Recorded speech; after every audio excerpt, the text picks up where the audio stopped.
It is 6:30 a.m., and I am ready. Standing almost shoulder to shoulder in a shallow trench, I focus on the task ahead. In an hour, my commanding officer will blow his whistle, the signal to start. At that moment, I and the rest of my brigade will pull ourselves out of the shallow, narrow trench where we now crouch on the fire steps, not daring to raise our heads more than necessary lest we make ourselves a target. We are about to cross no man's land. No protection but the artillery at our backs and the rifles in our hands. But we must do this. To win the battle, to crush the Germans on the other side, to help bring a swift end to this war that has taken over the world. We must. I must. For I am a British soldier in the trenches of the Great War. Just 24 hours ago, it was breakfast and bombardments. The artillery had been launching a barrage against Jerry for days, day and night, from their lines behind the reserve trench. Boom, boom, boom, boom. Meanwhile, we had our daily allotment of stale bread and cold, questionable meat brought over from the cooking station, with some cold tea from our individual bottles to wash it all down. The bottles used to be for petrol, and you can taste it every time. Brick-hard biscuits washed down by fuel. That's the meal of a soldier. After breakfast, hygiene, as much as we're able at least. Away from the front we had communal baths in old breweries and the like. Not so out here, but we do what we can. We line up for foot inspection. The medic comes round checking to make sure the mud and damp haven't given us trench foot. Nasty that. If untreated, your foot decays on your body. People have had to amputate, even died from it. The inspections help, so do the duck platforms we've put over the muddy ground beneath us. They keep a barrier between us and a slow, painful existence. After the inspection, we change into fresh socks and boots. Well, we have them. We're in the support trench, the second trench, just behind the front lines of the fire trench and just in front of the reserve trench.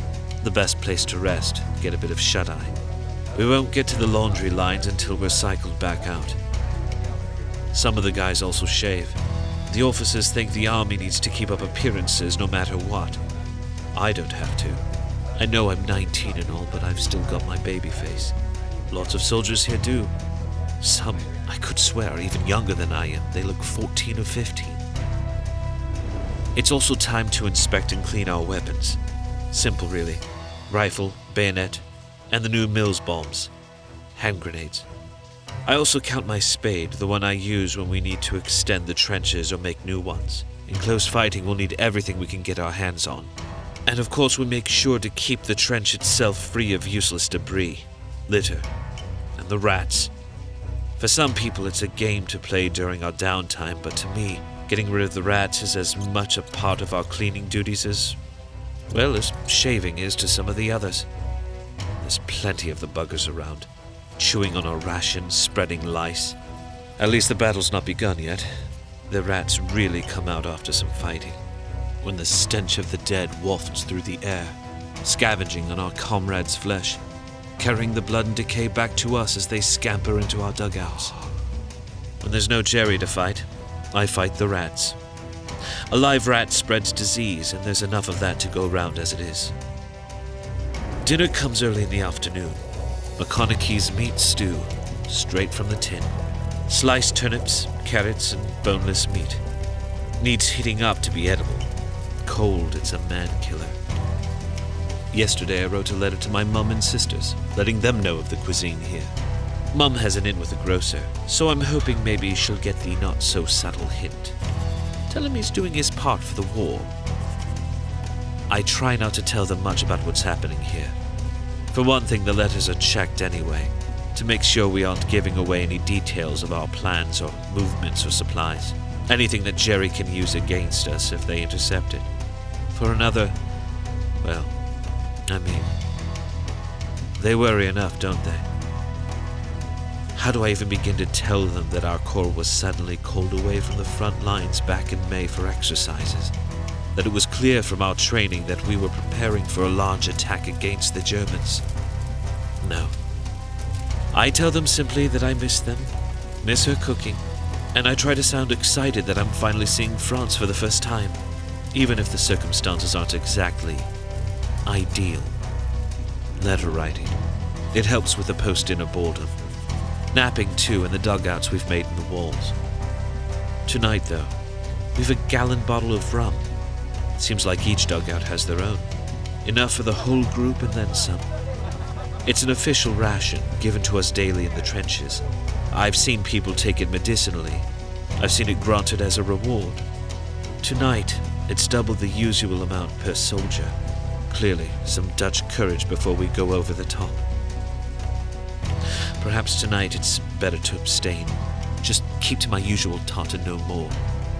For some of the others, it's a party atmosphere. A few of them get roaring drunk. I hope we won't need them.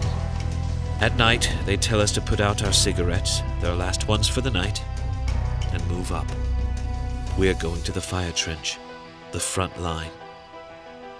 We gather ourselves, donning our big overcoats and our haversacks filled with rations and supplies.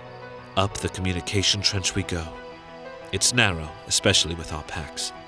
Another communication trench, parallel to ours, is being used by the men we're relieving so they can reach the reserve trench. Another further down is being used by the men who are taking our spot. A constant rotation, so no one becomes too bogged down, too exhausted. The officers have us ready ourselves for the dawn attack, an offensive. To relieve the French at Verdun, we're going to put the hurt on the German army here, by the Somme River. The 5 days of bombardment was just to set the scene. Now it's our turn to climb up into no man's land, expose ourselves to their guns and grenades, make it past their barbed wire and into their trench, taking over their first line through sheer brutal force. For close on 2 hours, the howitzers pound the German lines as we line up, practically shoulder to shoulder, crouching out of sight even as we stand on the fire step. By 6:30, we are in position. The bombardment stops, and the air, thick with the concussive force of artillery fire, is now eerily quiet. Now we wait for the signal. An explosion further down the line, then another. Nothing to worry about, all part of the plan. Royal Engineers established a network of tunnels right underneath Jerry's foot at the front lines, with mines underneath. 19 of them, all detonating one after the other, giving us a chance on the surface while the enemy's discombobulated. Now it's our turn. July 1st, 1916, 7:30 a.m. Not a man hesitates as the officer blows his whistle. We rise as one and charge into no man's land, bullets flying.